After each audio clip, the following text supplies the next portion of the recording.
So I think let's start with adding customer, that process before creating. Okay. What do you think? Let's start from the process of the sign up page you showed.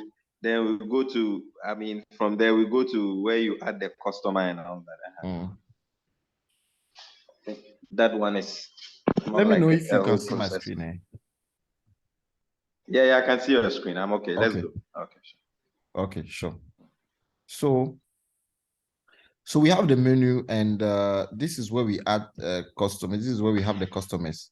So actually, I have 3 customers for this account. We as an SME, I have 3 customers for this account. I have 3 clients. Sorry. So I can actually add a client here. Okay, this is where we add clients. So I can add a client called GHL, and I can add the manager's name, maybe Kofi Ofori.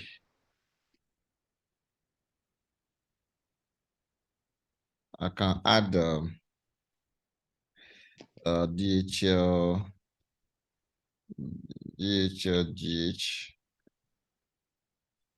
at gmail.com. Phone number can be anything. And then address Accra. And then address Accra Airport. Ghana as country, and Accra as city. So when I'll send. So when I send, it will go, and I have the message here that the new customer has been added successfully. Okay. Now, the feature we want to record is the invoice feature. So the invoice feature, here, what you have to do, you have to select a client and add the items to your invoice and submit the invoice. So when you submit the invoice is supposed to, the submission is supposed to send an email to the client with the invoice link, and using the based on the invoice link, then the clients can actually use the invoice link to open the invoice, view the invoice, and decide to approve or decline it. So from here, I can select a client.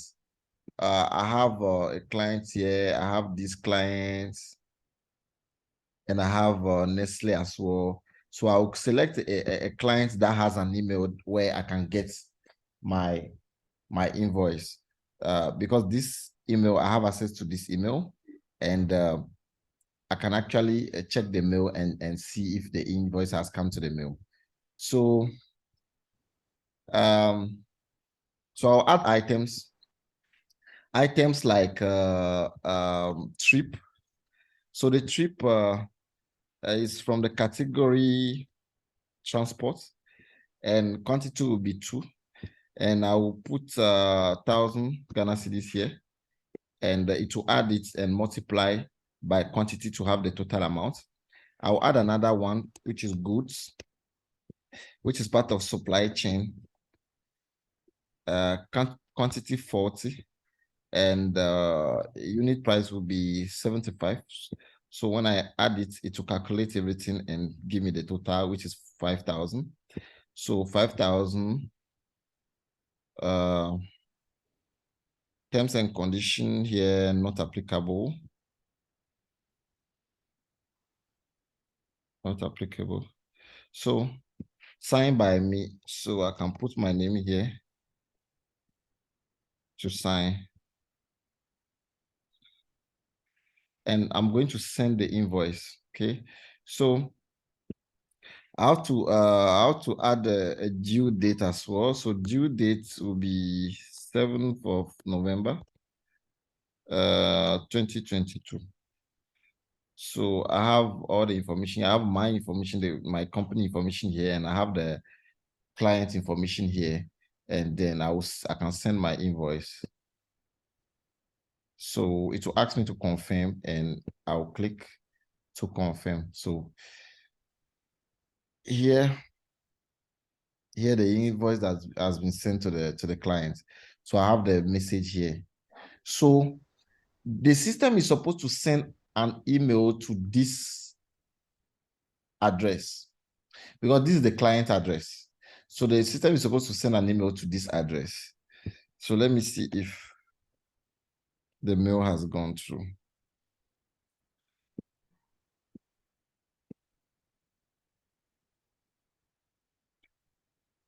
Okay.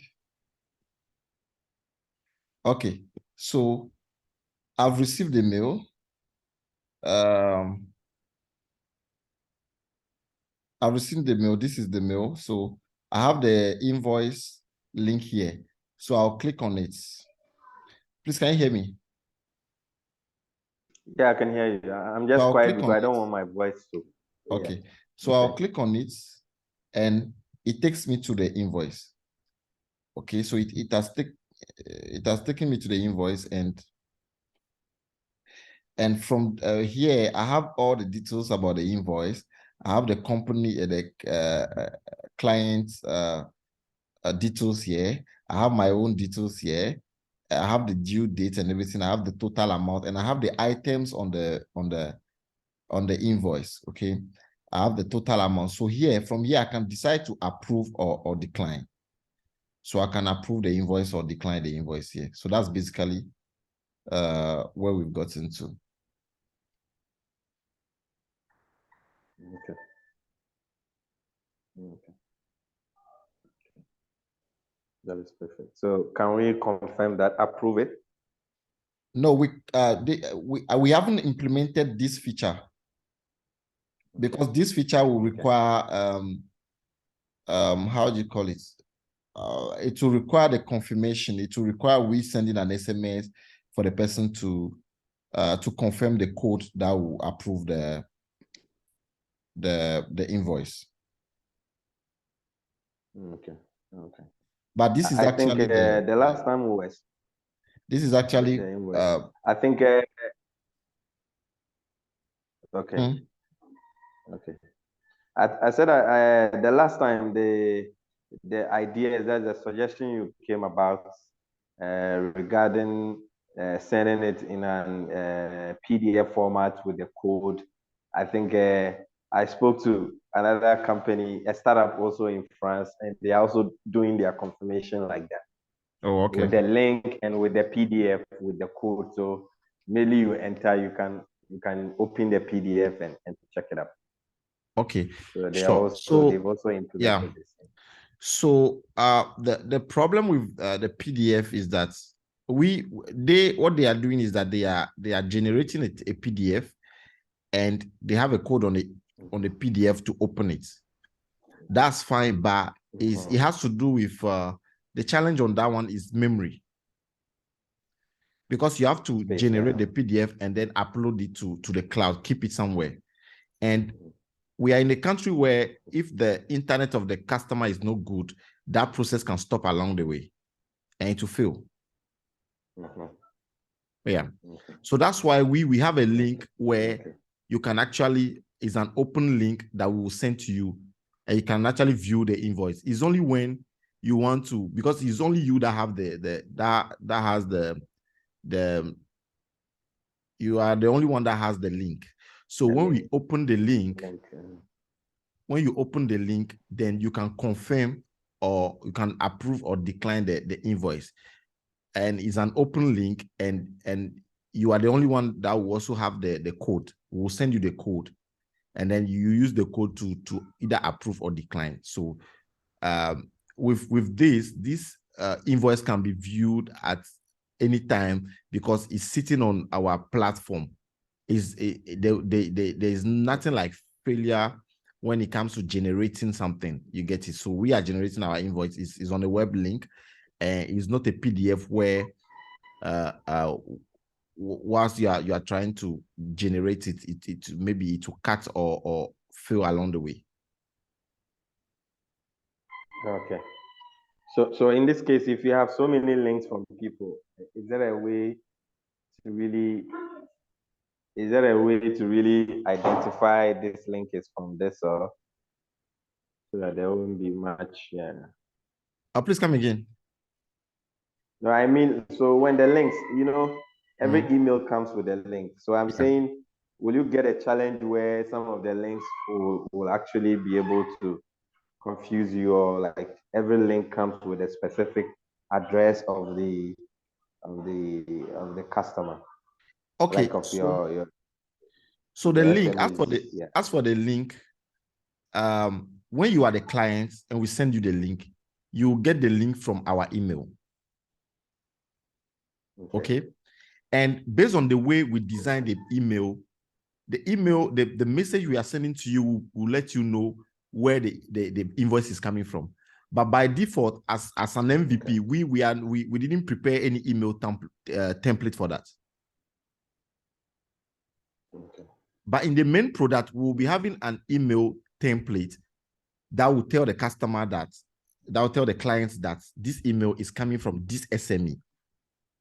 And then is at the down, then the bottom you will put the link there. But is an actual email where you can read that we are sending you this so and so message. We are explaining things to you before you click on the link. Okay. Okay. Okay. So can we go to the main view where you can see due date, and I think we're done with the invoicing, generation of invoice. So can we go back to the dashboard? Okay.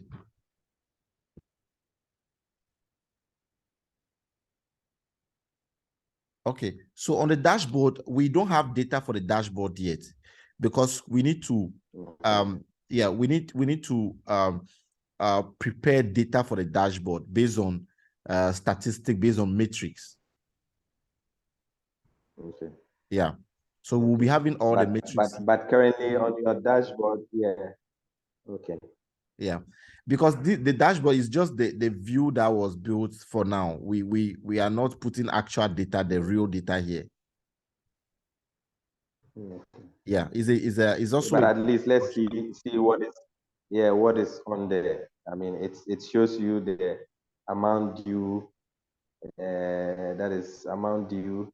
You get to see the customers, the invoices, the transactions, receive invoices, pending invoice. Yeah. Yeah. So what you are saying, what you just mentioned, is actually a functionality, a module on its own. Why? Because it's not something that will be done for only one customer. It's a module that will be handling this data for all the customers. Do you get it? Yeah. It's just like the way the invoice right now. The invoice, if I put any customer there and with their items on the invoice and all of that, it will calculate it for every customer and has that data in our data source. So it's not something that is static. So when you are building it, you build it as a module that will handle all the customers' data. Okay. Yeah. Okay, that's perfect. That's perfect. So I think this is also, the first phase of the products that we are building for the SMEs.